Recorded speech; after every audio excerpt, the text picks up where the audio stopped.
With so many children's toys reaching store shelves despite high levels of lead and other contaminants, we wondered if pet toys are any safer. Roseanne Coletti recently tested some to find out if there is cause for concern. Roseanne, what'd you find? Well, we found out something very interesting. Now, we purchased 17 random items representing half a dozen different manufacturers to see if there was any lead present. These are some of them right here. Now, lead can harm children, as we all know, but it can also make animals very sick. And just like children, pets do love their toys. Maximilian is not only his best friend, but for Harvey Weinstein, his big fuzzy child. And he says the dog loves playing with toys. Squeakies. He has a fish that he likes since he's a baby. Rubber toys, chewables. The recent recalls of Chinese-made children's toys contaminated with lead paint have Harvey wondering about Maxie's toys, knowing those toys go directly into the dog's mouth.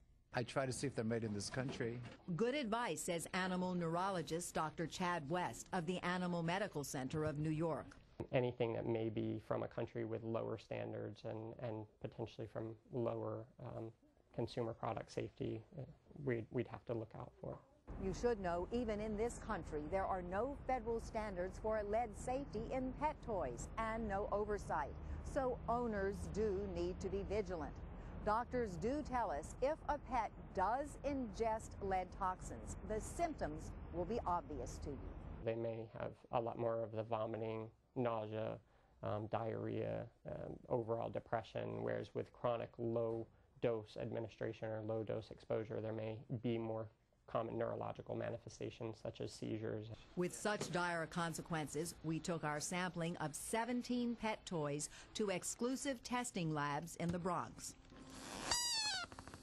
Arthur Morales, a certified risk assessor, used an X-ray fluorescence device which uses X-rays to scan each toy for lead content. Toy after toy, after toy, after toy, all turned up negative results. And all were made in China. Negative means it's below 1, but these readings were even closer to 0, meaning there wasn't a trace of lead. The lead risk assessor and the animal neurologist we interviewed told us they have seen cases of lead poisoning in animals, but not from toys, from home improvement and renovation projects.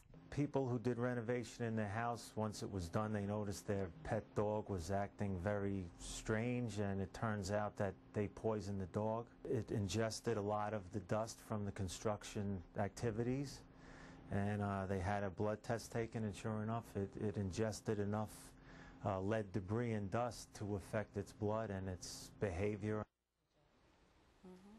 Now, if your home is more than 30 or 35 years old, it may have lead paint in it.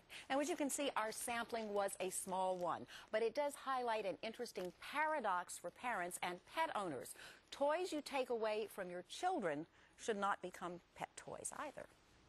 Very interesting. All right, Roseanne, thank you. Okay.